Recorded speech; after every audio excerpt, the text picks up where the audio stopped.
So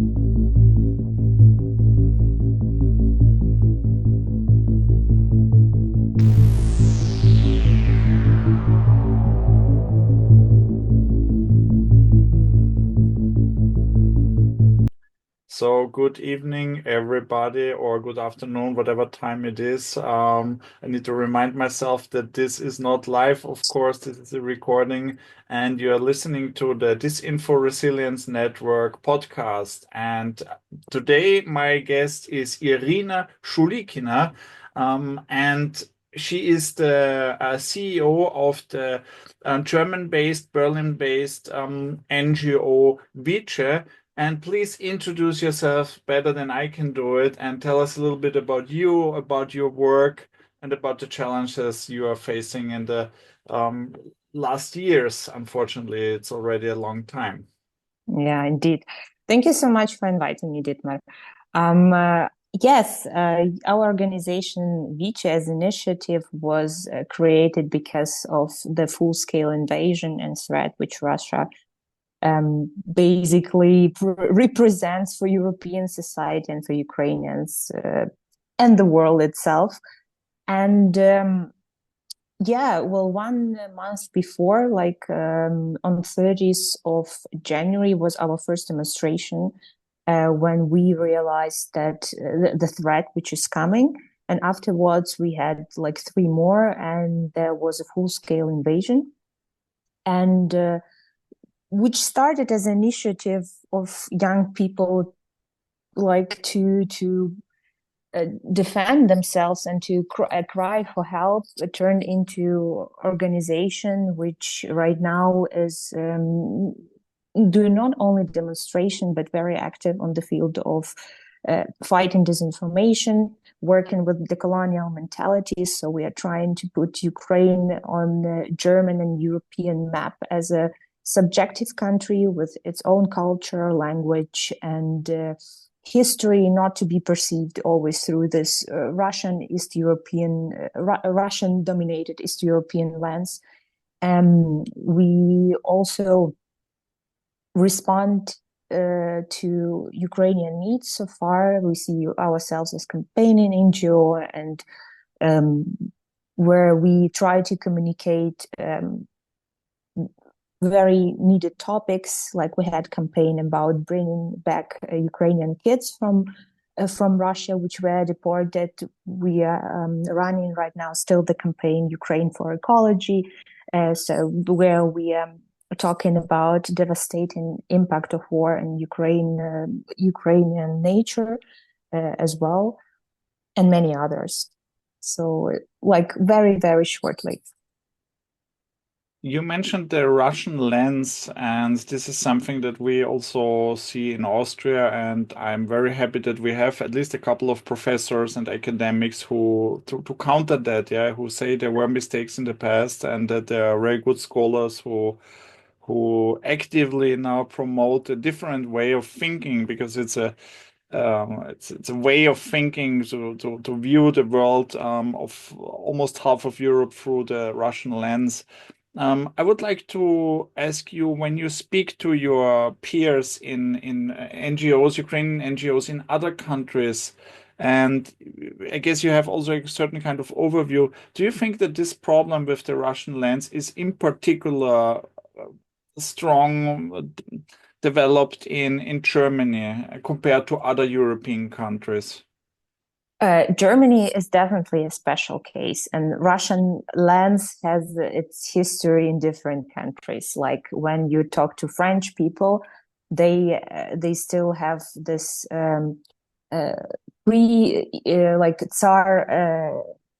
Tsar relationship to Russia, and like nostalgia. In that case, in Germany, it has very strong impact through DDR. So all this East Germany, like former East Germany, they have very, very strong connection to Russia, and um, see Russia as someone who freed and liberated Germany from Nazi regime, not taking into account that it was this country was part of Soviet Union and 15 other countries was part of it. So it's something which sits super deep in the heads of German people, and we still really try to explain that not everything is about Russia, and Ukraine existed and fought for its independence, like during Soviet times and for Soviet times as well.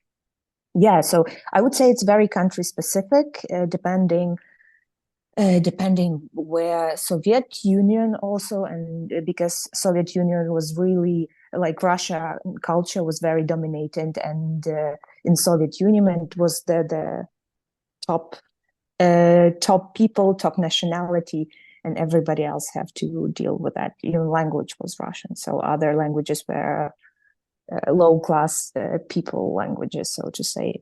I'm talking in Soviet Union. So other countries, like I'm very proud, and I see like good resistance in Baltic countries. Finland shows that their resistance. Probably Poland and Czech Republic, I would say. Situation in like I'm talking about like almost neighbors of Ukraine. Situation in Slovakia and Hungary is very complicated. We can talk about that as well. And yeah, like farther they are from Russia, I think it's a little bit easier. So in Netherlands, for example, we have also colleagues and friends there. They also still have this um, this connection formed also like pre-Soviet times, like more and more royal connections, which they try to see this Russian great culture, Russia Imperia and stuff like that. But particularly in Germany, that's connected to the Soviet times, and East Germany. That's the biggest influence. In what I find in particular disturbing, and I was a little bit surprised in 2014 after the annexation of Crimea and the covert invasion. It was the first Russian invasion, of course. And when we saw in the media landscapes some comments by people who were considered cold warriors, who had a very clear stance towards the Soviet Union. And then they were also so-called Putin-Versteher or Russland-Versteher, because they just didn't realize that there are new countries, new independent countries, which have an agenda, which are subjects and not just objects. And then we have all these narratives with a proxy war, and it's the US against Moscow and so on. And the Ukrainian voices are very important. Of course, the most important voices to explain the situation and the history. What are your experiences? I mean, I see in Austria, for instance, sometimes the Ukrainian voices are a little bit, yeah, of course, they are biased because they're in the situation, but many people ignore that they have so much knowledge about not only their own history, but also how USSR worked and what are the reasons for the aggression, and also what are the narratives of Russian propaganda, because they understand, of course, the language and they see it on social media and on all these channels. So, how is your assessment of the situation? Is it better now than it was in 2014, or do you still see this kind of West-splaining? I would say it's much better than it was in 2014. So we are sitting in the German mental map, as an independent nation, but it's still challenging. So there are still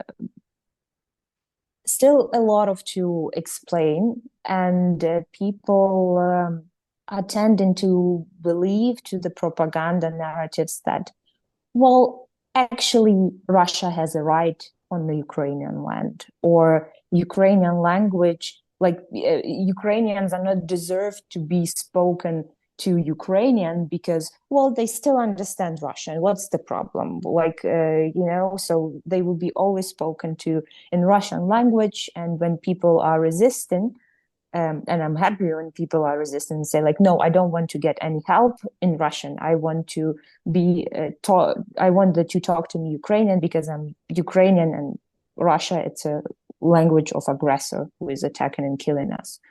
And in east regions of Ukraine, who in the occupied areas, people will be killed because they speak in Ukrainian language. So it's still a fight for subjectivity and perception, but it's getting better.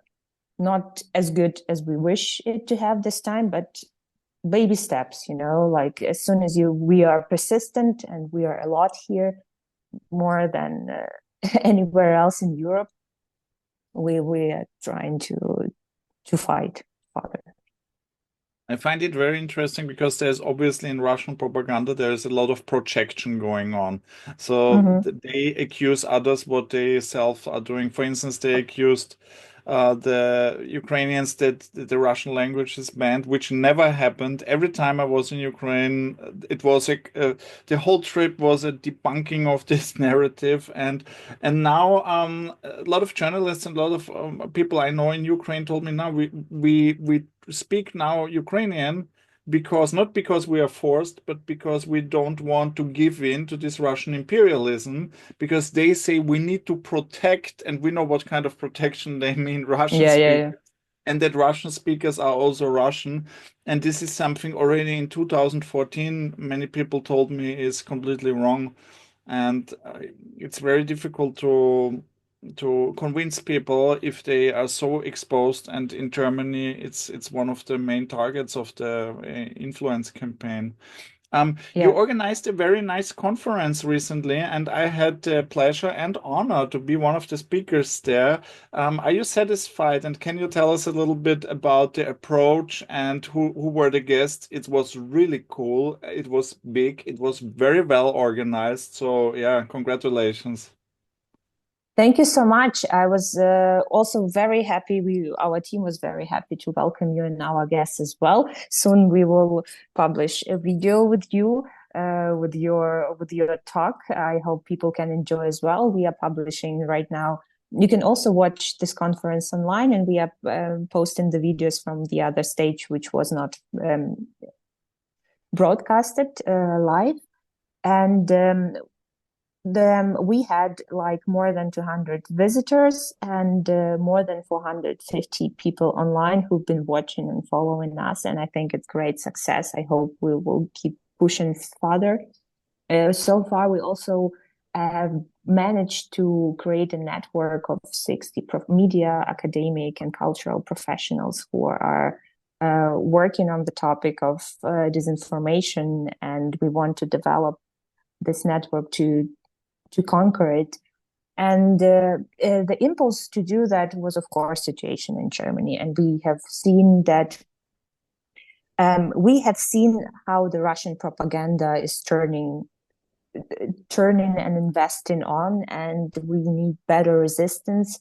And Germany also need a better defense against it, because right now everything is on a state of analysis, and we recommend you not to do it. So there is no clear strategies like it's in Ukraine or in Finland, on Baltic countries, that we have we have to be defended, and we are part of this hybrid war right now. Germany still don't agree on that they are part of this hybrid war. They still think that Germany is some island in the middle of Europe.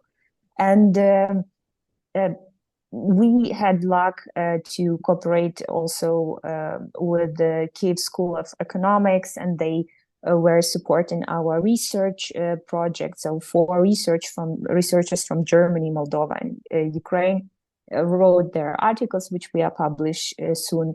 Artists from the same countries developed their perspective on influence and impact of disinformation and propaganda from their countries and perspectives, how they see it.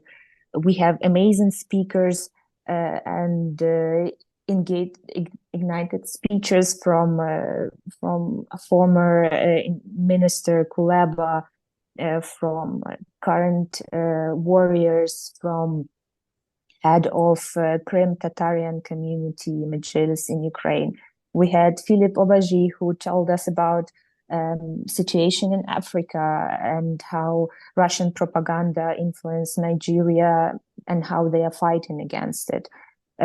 We had journalists watchdogs, fact checkers who also have been sharing their experience. So it was very intense. It was a lot, and we hope to continue doing it further. And we had amazing guests also who are working in the field, and we are very motivated, to continue their job. And I hope it worked well for exchange and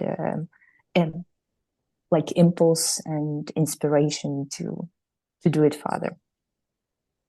You mentioned a lot of different actors from different fields, yeah, from civil society, with of academics, but also journalists, and they have all their special roles in combating disinformation. And I totally agree with it. I think disinformation is not for fact checkers, and nobody else is involved. This is, in my opinion, completely the wrong approach, which leads me to my next question, because I see that this scene of disinfo, people tackling this info, or journalists, maybe not journalists, but maybe let's say media literacy trainers, media literacy educators. And I have a little bit of a problem when they don't mention the elephants in the room. Yeah. For instance, that Russian propaganda is the main thing, followed by Chinese influence, of course, that we have, or authoritarian regimes in general. Yeah. So they play it like, yeah, you need to check everything. And then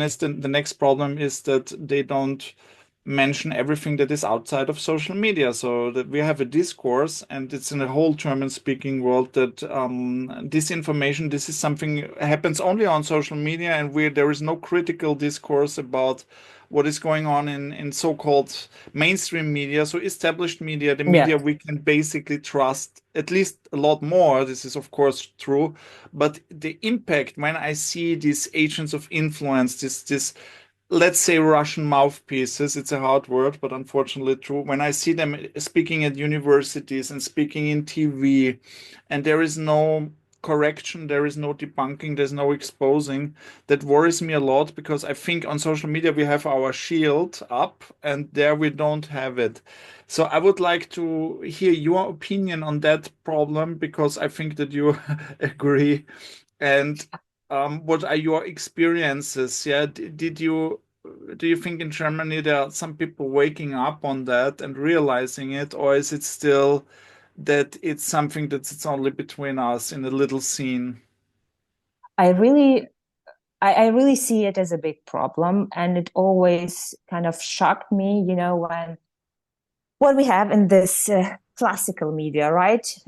What so-called media pluralism here. So they present you a person who telling you the situation, which is actually is, and they present you a person who is basically repeating Russian lies and narratives, and they say, but it's opinion of this person, and we value this opinion. And there is no, as you said, tools there, like nobody say, but actually that's a lie. So the person who is, if there is a discussion, so the person who is telling the truth really has to defend his or hers or theirs truth to somehow contradict to it. Very often it's just this person who is promoting Russian narratives and propaganda, and Russians are super good in that, to pay and place those people to various media, or to even, well, there are a couple of media, German media, who are I have a lot of questions to them, and the way how they present information, what light, and how they position it. So I think it's a problem, and it will be presented as a pluralism, but or opinion of particular people, but it's very, very dangerous. So I'm just wondering where will be this click, and people understand all the danger of it. Well, we see rising of far right parties who have very strong connection to Russia, or going to visit Russian politicians, traveling to Russia during the full-scale invasion, even, every day, not every day, it's a lie, but very often will be broadcasted as opinion leaders in Russian propaganda, television, and their opinion will be perceived as opinion, a certain source of truth. So for me, it's I'm still looking for the ways how to deal with that. And there are also a couple of professors that are mentioned regularly or invited. I find it very interesting, for instance, that Jeffrey Sachs, he was a guest at Tucker Carlson, who is considered far right or right-wing populist at Mm-hmm. least. And the same video and some statements from this interview, an Instagram page published, which is a Stalinist page. They call themselves tankies, so they are pro-Russian, very radical pro-Soviet Western left-wingers. So that works together in a very mysterious ways if it's in the favor of the Kremlin. But this you mentioned the media is speaking about pluralism. I think the problem is that if we don't realize that there can be disinformation, for instance, in talk shows or in guest commentaries, then the people are consuming this media with, okay, this is another opinion, but this is not Russian propaganda, but it can be Russian propaganda there as well. It's not only on social media. And I have a little bit of a frustration that it's very difficult to convince people to look somewhere else because which brings me to the next question, confrontation. Did you have some confrontation with, you're also in the media and you meet these people, these so-called experts with the Russian lens and the Putin versteher. Um, don't you think that some people are a little bit afraid to tackle them, are afraid to get sued or to get some conflict, and they better blame some mysterious anonymous troll on social media? The confrontation or with the pro-Russian people, you mean? Yeah, or they're Mm. apologists. Yeah, I mean, they're not openly pro-Russian sometimes, but their arguments, proxy war, peace, negotiations, Yeah, well, subjugate.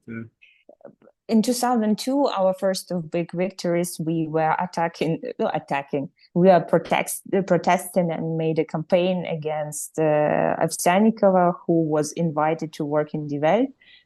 For those who don't know, she was a host on Russian television channel. And in a month, I think, after full-scale invasion, she kind of jumped out with a flag, with a banner, like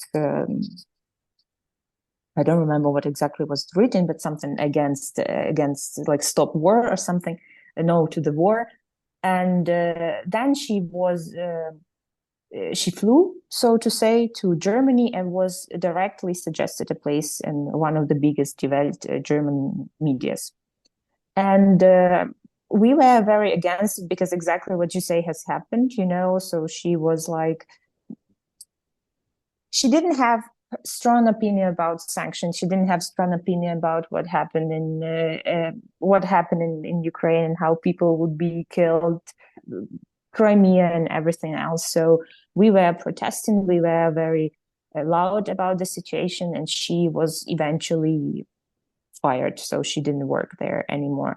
But that's one case of so many others, and which like we need so much more people to influence that. And it's if you don't track it all the time and don't go against it every time, it will be continuing. The other thing is our case, which we have with Netrapko, even this year, which we have with Netrapko. We were fighting with uh, Berlin Opera, Berlin Senate. We made demonstrations, we made petitions, we made campaigns, and this woman who right now positioned herself like anti-war person still, getting a stage all over the world, especially in the heart of Germany, despite everything what she have done before, and where she also haven't said that I'm sorry for that, for my past. I know she was also. I think she is even the prima, or I don't know, the head. She performing in Wien all the time, or she's resident of Austria. Like this kind of cases, like influential people who are kind of don't have a clear position. They get in here a voice and a place, and it's considered to be okay. What we were acting against Russian House. That's still our pain, and why this huge. I believe that's a heart of Russian propaganda here in Germany. Huge building, still functioning, still showing propagandistic films, selling propagandistic books, doing propagandistic talks. Still there, still active. But what about Everything's all good. these experts, these so-called experts, these German experts who tell the people what they want to hear, that both sides and NATO is to blame, and these geopolitical things. I mean, these political scientists from a university in Halle, for instance, who Oh, is a big fan of Mersheimer and Jeffrey Sachs, even if I confronted him personally and asked, no, well, personally on X, that Jeffrey Sachs appeared several times at Solovьov, and he said, yeah, but yeah. So, I what don't about know. these people? I mean, they are influential. Of jeden Fall, definitely. But that's a good question for me. I think like if we, for example, or whatever else, will confront them with the reasonable arguments, well, they cannot stand this discussion because we are right and they are wrong. So cannot build their arguments like literally. And I'm really questioning like if they believe in what they saying, or there is also another influence for what they are getting from somewhere else. Because if you are a person from academia, if like you can understand what's going on, you can make 2 plus 2 and understand that that's not right.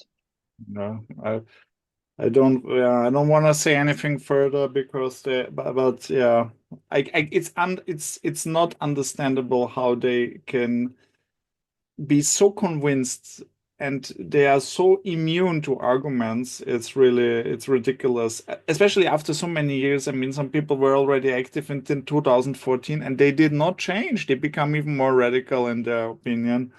And some of them still give interviews to RT and Sputnik. It's a shame.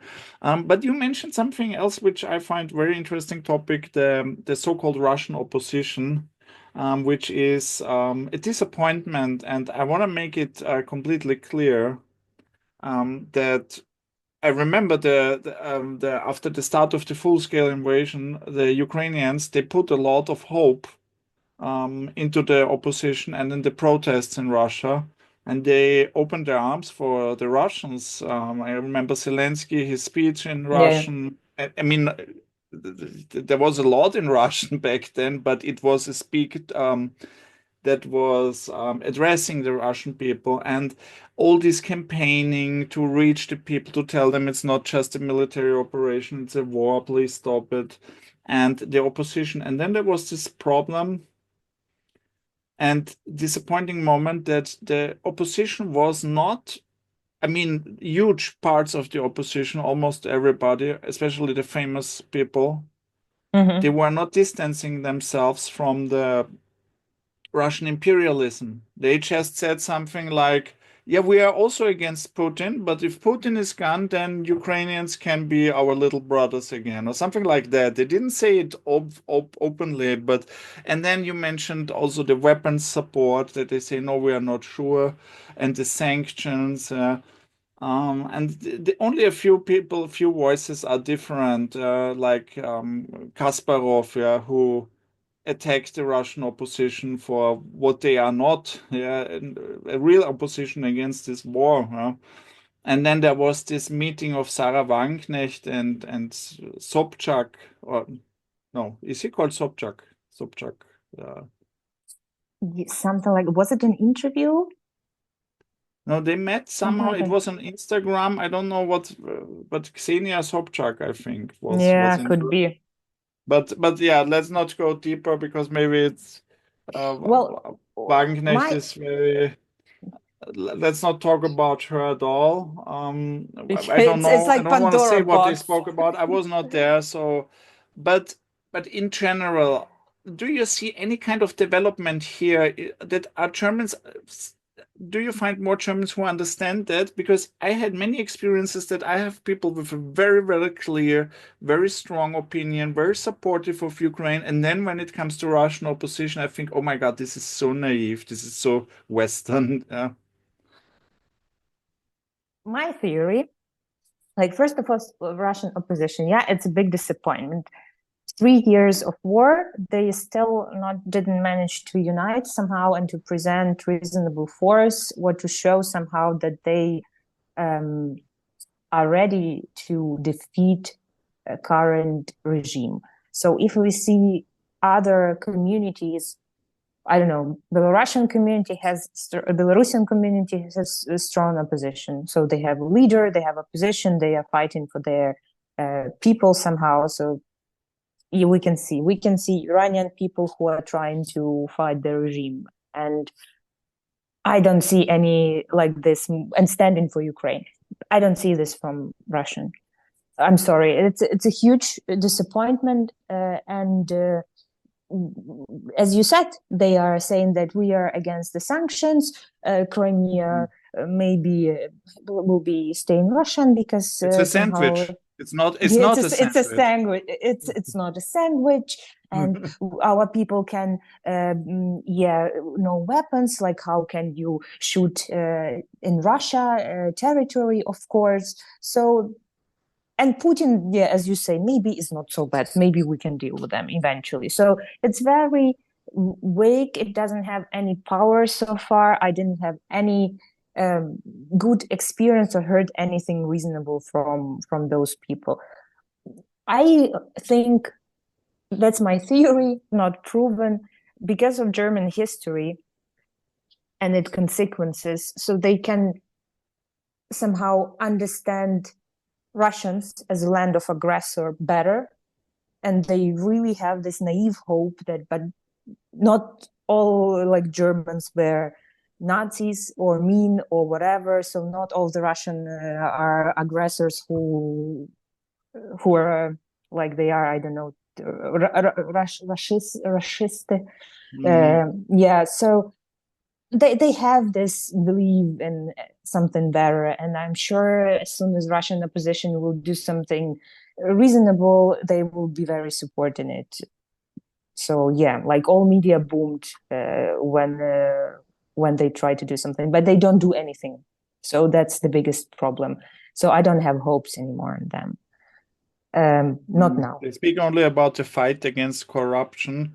I mean, one can say that corruption is the basis of the regime, but at the moment we are quite happy about the corruption because it makes the regime weaker and less efficient in their efforts Yeah. to destroy their neighbor.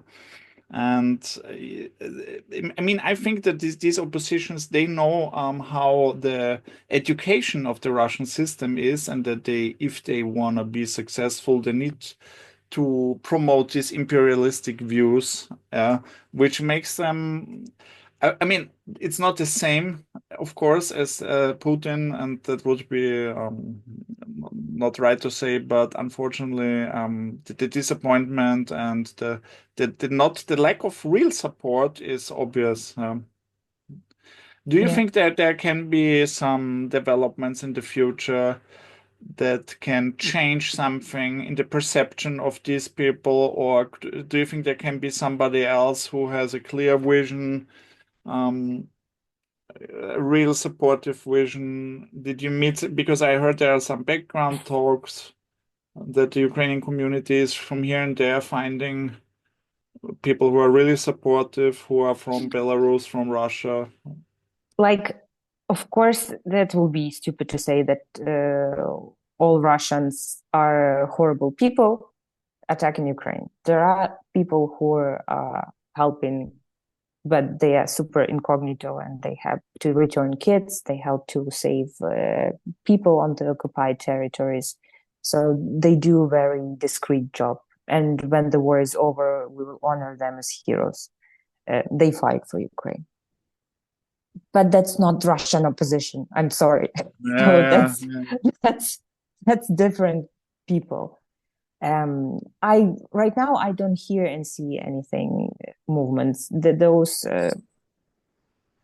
prisoners who were freed, like again, didn't say like that was like tiny little hope. Like you came out of Russian prison because you were prisoned because you were against this madness and you want to live in normal society. And then they say, you know, there are no bad people.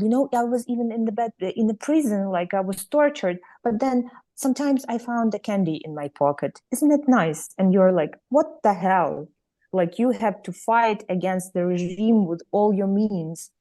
But then no, we still have like friends and family there, and we don't want to uh, act that Do can you hurt think them. that the term you remember on the beginning of the full-scale invasion, everybody called it Putin's war, and then after a couple of months, when it was so obvious that Russia is supporting it, also the Levada research showed it. We had a lot of evidence for it.